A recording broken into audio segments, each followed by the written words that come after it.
মইতো বিচাৰো যে অসমত গাঁৱে গাঁৱে গাহৰি হৈ যাওক, যাতে মাটি দখল কৰিবৰ কোনো নাহে, হয়নে? গতিকে গাহৰিটো অলপ বেছিকৈ চলাব লাগে। গাহৰিটো অলপ বেছিকৈ চলাব লাগে। মুখ্যমন্ত্ৰী ডক্টৰ হিমন্ত বিশ্ব শৰ্মাই এই কথাষাৰ ক'ত, কেতিয়া, কিয় ক'লে, কি প্ৰসংগত ক'লে জানিবলৈ আহক এই ভিডিঅ'টোৰ মাজলৈ যাওঁ। নমস্কাৰ দৰ্শকসকল, আজি পুনৰ অন্য এটা ৰিয়েকশ্যন ভিডিঅ'ৰ মাজলৈ আপোনালোকক স্বাগতম জনাইছোঁ। আমি জানো যে আৰু কেইটামান দিন পিছতে অৰ্থাৎ 2 এপ্ৰিলৰ দিনা ৰাভা হাছং স্বায়ত্ত পৰিষদৰ পৰিষদীয় নিৰ্বাচন হ'ব। সেইলৈ বিভিন্ন ৰাজনৈতিক দলৰ মাজত তৎপৰতা বৃদ্ধি পাইছে। বিশেষকৈ বিজেপি দলৰ তৎপৰতা তুংগত উঠিছে। আমি জানো যে বিজেপিয়ে কোনো এটা নিৰ্বাচনকে পাতলভাৱে নলয়, তেওঁলোকে প্ৰতিটো নিৰ্বাচনকে গুৰুত্ব সহকাৰে গ্ৰহণ কৰে। কি পৰিষদীয় নিৰ্বাচন, কি পঞ্চায়ত নিৰ্বাচন, কি পৌৰসভা নিৰ্বাচন, সকলোতে তেওঁলোকে উবুৰি খাই পৰে। তাৰ বিপৰীতে পঞ্চায়ত নিৰ্বাচনৰ প্ৰতি উদ্গ্ৰীৱ হৈ থকা ভূপেন বৰাৰ দল কংগ্ৰেছে কিন্তু নিষ্ক্ৰিয় ভূমিকা পালন কৰা দেখা গৈছে। ৰাভা হাছং স্বায়ত্ত পৰিষদৰ নিৰ্বাচনত আমি দেখিছোঁ তৃণমূল পৰ্যায়ৰ কৰ্মীসকলেতো এগ্ৰেছিভলি তাত লাগিয়ে আছে, ঘৰে ঘৰে গৈ ভোটাৰ ৰাইজৰ মন জয় কৰিবলৈ যত্নপৰ হৈয়ে আছে। তদুপৰি বিভিন্ন বিধায়ক, বিভিন্ন মন্ত্ৰী, আজি মুখ্যমন্ত্ৰী হিমন্ত বিশ্ব শৰ্মাই স্বয়ং তাত গৈ মিটিং পাতিছে, সভা পাতিছে। অহা কাইলৈ সৰ্বানন্দ সোণোৱাল ডাঙৰীয়া যাব। গতিকে বাকীবিলাকতকৈ যে নিৰ্বাচনী প্ৰচাৰত বিজেপি দল আগত আছে, সেয়া আমি সকলোৱে দেখিবলৈ পাইছোঁ। মই আজি মুখ্যমন্ত্ৰী ডক্টৰ হিমন্ত বিশ্ব শৰ্মাই দিয়া ভাষণটোৰ কিয় অংশ আপোনালোকৰ কাৰণে লৈ আহিছোঁ। তেখেতে প্ৰথমেই প্ৰাৰ্থীসকলক চিনাকি কৰাই দিয়ে সকলোৰে সন্মুখত। ইয়াৰ উদ্দেশ্য নিশ্চয় আপোনালোকে বুজিছে। প্ৰাৰ্থীসকলৰ প্ৰতি মুখ্যমন্ত্ৰী এগৰাকীয়ে যেতিয়া গুৰুত্ব দিব, প্ৰাৰ্থীসকলৰ প্ৰতি যেতিয়া আস্থা প্ৰকাশ কৰিব স্বয়ং মুখ্যমন্ত্ৰীয়ে, তেতিয়া ভোটাৰ ৰাইজ তাৰ দ্বাৰা প্ৰভাৱিত হ'ব। এনেধৰণৰ উদ্দেশ্যৰেই কিছুমান কাম কৰে মুখ্যমন্ত্ৰী ডক্টৰ হিমন্ত বিশ্ব শৰ্মাই। আহকচোন কেনেধৰণে পৰিচয় কৰাই দিছে তেওঁ পৰিষদীয় প্ৰাৰ্থীবিলাকক আমি চাই লওঁ। মই গোটেই কেইজন প্ৰাৰ্থীক আপোনালোকৰ আগত চিনাকি কৰি দিছোঁ। সকলোৱে হাত চাপৰি মাৰি আটাইকেইজনক আশীৰ্বাদ কৰিব। ধূপধৰাৰ পৰা আমাৰ প্ৰাৰ্থী আনন্দী চৰকাৰ ডাঙৰীয়া, আগুৱাই আহক। আনন্দী চৰকাৰ আগুৱাই আহক, অলপ আগুৱাই। একেবাৰে ডাঙৰ হাত চাপৰি, বঢ়িয়া। আমাৰ ধনুভঙ্গা সমষ্টিত, আপুনি ধনুভঙ্গা সমষ্টিত আমাৰ প্ৰাৰ্থী ফণীন্দ্ৰ ৰাভা ডাঙৰীয়া জিকিবনে নাই? ৰঞ্জুলী সমষ্টিত আমাৰ প্ৰাৰ্থী মণিদীপা ৰাভা ডাঙৰীয়ানী জিকিবনে নাই? জিকিব, ঠিক আছে। আমাৰ কচুধোৱা দৰঙাগিৰিত আমাৰ প্ৰাৰ্থী হিতেশ ৰাভা পাটগিৰি ডাঙৰীয়া জিকিব, বাপৰে। নৰ্থ দুধনৈত আমাৰ প্ৰাৰ্থী উজ্জ্বলা ব্ৰহ্ম জিকিব, বঢ়িয়া। চাউথ দুধনৈত আমাৰ প্ৰাৰ্থী টংকেশ্বৰ ৰাভা জিকিবনে নাই? টংকেশ্বৰ ৰাভা জিকিব, ঠিক আছে। আমাৰ বন্দৰচিত আমাৰ প্ৰাৰ্থী দীপান্বিতা মাৰাক জিকিব, বঢ়িয়া। তাৰপিছত আমাৰ মাজাখিল্লি না, মাজাখিল্লিত আমাৰ প্ৰাৰ্থী প্ৰবোধ কলিতা জিকিব।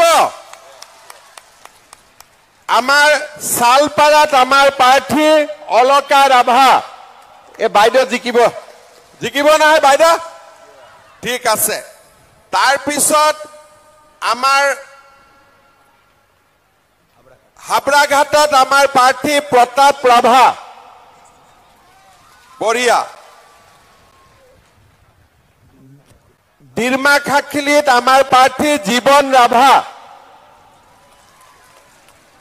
পূব অজগৰত আমাৰ প্ৰাৰ্থী ভোলাইবালা ৰাভা, জিনাৰীত আমাৰ প্ৰাৰ্থী দেবেন মমিন,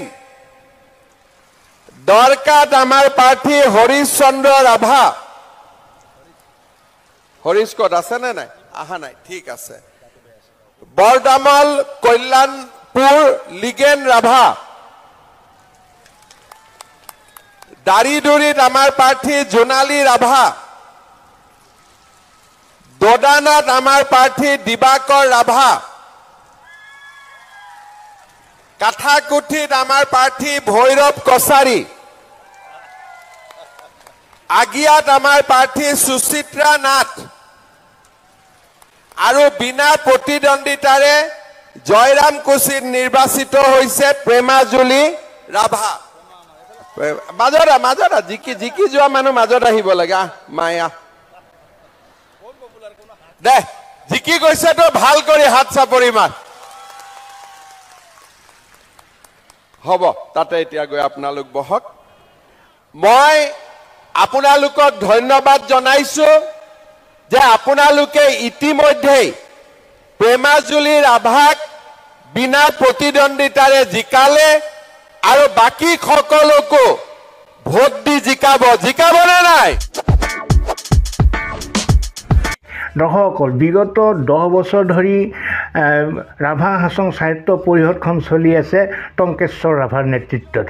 গতিকে টংকেশ্বৰ ৰাভাক যদি কিছু ক্ৰেডিট দিয়া যায় বা টংকেশ্বৰ ৰাভাক যদি সকলোৰে সন্মুখত প্ৰশংসা কৰা যায়, ধন্যবাদ দিয়া যায়, তেনেহ'লে জনসাধাৰণৰ আস্থা টংকেশ্বৰ ৰাভাৰ প্ৰতি অধিক বৃদ্ধি পাব, টংকেশ্বৰ ৰাভাৰ নেতৃত্বৰ প্ৰতি বিশ্বাস বেছি বৃদ্ধি পাব। সেই সুযোগো মুখ্যমন্ত্ৰীগৰাকীয়ে এৰা নাই। আহক টংকেশ্বৰ ৰাভাক কেনেধৰণে ধন্যবাদ দিছে তেওঁ চাই লওঁ। প্ৰথমতে মই টংকেশ্বৰ ৰাভা ডাঙৰীয়াক ধন্যবাদ জনাম যে ৰাভা হাছং যৌথ সংগ্ৰাম সমিতি আৰু বিজেপিয়ে লগ হৈ এইবাৰ ৰাভা হাছঙত প্ৰতিটো জাতি জনগোষ্ঠীকে টিকেট দিছে, ইলেকশ্যন উঠিবৰ বাবে সুবিধা দিছে। আমাৰ সাধাৰণ মানুহেও পাইছে, কোচ ৰাজবংশী মানুহেও পাইছে, গাৰোৱেও টিকট পাইছে, বড়ো সমাজেও টিকট পাইছে, ৰাভা সমাজেও টিকট পাইছে, আমাৰ বঙালী ভাষী লোকেও টিকট পাইছে। এইবাৰ ৰাভা হাছঙত সকলো লোকে একগোট হৈ ৰাভা হাছঙক আগুৱাই লৈ যোৱাৰ বাবে সংকল্পবদ্ধ হৈছে। মই তাৰ বাবে ৰাভা হাছঙক আৰু আমাৰ যৌথ সংগ্ৰাম সমিতিক ধন্যবাদ আৰু কৃতজ্ঞতা জনাইছো যে আমি সকলো যদি লগ হৈ থাকো, সকলো যাতে একেলগে থাকো, তেতিয়াহ'লে আমাক শত্ৰুৱে কেতিয়াও পৰাজিত কৰিব নোৱাৰিব। আজি মই অত্যন্ত আনন্দিত যে টংকেশ্বৰ ৰাভা ডাঙৰীয়াৰ নেতৃত্বত আজি সকলো জাতি জনগোষ্ঠী একত্ৰিত হৈ ৰাভা হাছং স্বায়ত্তশাসিত পৰিষদত নিৰ্বাচনত অৱতীৰ্ণ হৈছে। মোৰ বিশ্বাস এইবাৰৰ নিৰ্বাচনত 100ৰ ভিতৰত 99 নহয়, আপোনালোকে 100 নম্বৰ দি বিজেপি আৰু ৰাভা হাছং যৌথ সংগ্ৰাম সমিতিক পৰীক্ষাত পাছ কৰাব লাগিব। হ'ব নহয়? এটা সিটতো হাৰিব নালাগে, গোটেইকেইটা সিটত জিকিব লাগিব। লাগিবনে নাই জিকিব? দৰ্শকসকল, সম্পূৰ্ণ ভিডিঅ'টো দেখুৱাবলৈ গ'লে বহুত দীঘল হৈ যাব। আপোনালোকক মই ডেছক্ৰিপশ্যনত লিংক দি দিম, তালৈ গৈ ক্লিক কৰিও আপোনালোকে সম্পূৰ্ণ ভিডিঅ'টো চাব পাৰিব। কিন্তু তাৰ আগতে আৰু এটা ক্লিপ আপোনালোকক দেখুৱাব খুজিছোঁ। তাত মুখ্যমন্ত্ৰী ডক্টৰ হিমন্ত বিশ্ব শৰ্মাই উদ্যমিতা আঁচনি সম্পৰ্কে কিছু কথা কৈ সেই আঁচনিৰ ধন যে শীঘ্ৰে বিলাব 10,000 টকাকৈ, আৰু সেই 10,000 টকাটো অনাহকত খৰচ নকৰি কিবা উৎপাদনমুখী কামত ব্যৱহাৰ কৰিবলৈ পৰামৰ্শ দিয়াৰ লগতে গাহৰি পুহিবলৈ বিশেষভাৱে তেওঁ উদগনি জনাইছে। গাহৰি পুহিলে এচাম মানুহ ঘৰৰ ওচৰলৈ নাহিব, এনেকুৱা কথাও কৈছে মুখ্যমন্ত্ৰী ডক্টৰ হিমন্ত বিশ্ব শৰ্মাই। কি কাৰণত কৈছে সেই কথা আপোনালোকে কমেণ্ট বক্সত লিখিব। প্ৰথমতে আমি ক্লিপটো চাই লওঁ আহক। শ্ৰদ্ধাৰ আই মাতৃসকল, 10,000 টকাটোতে কিন্তু আপোনালোকে ৰেষ্ট ল'ব নোৱাৰিব।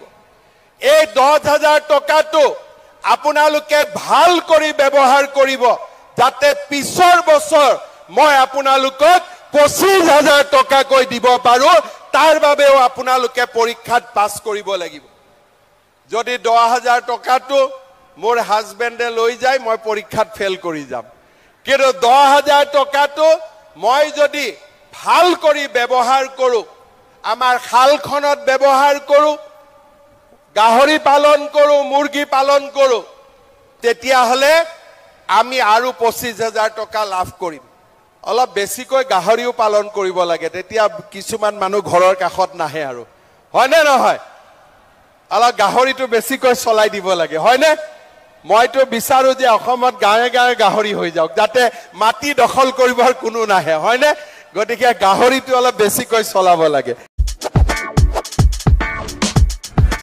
দৰ্শকসকল, সমগ্ৰ ভিডিঅ'টো চোৱাৰ পিছত আপোনালোকৰ মনত কি অনুভৱ হৈছে?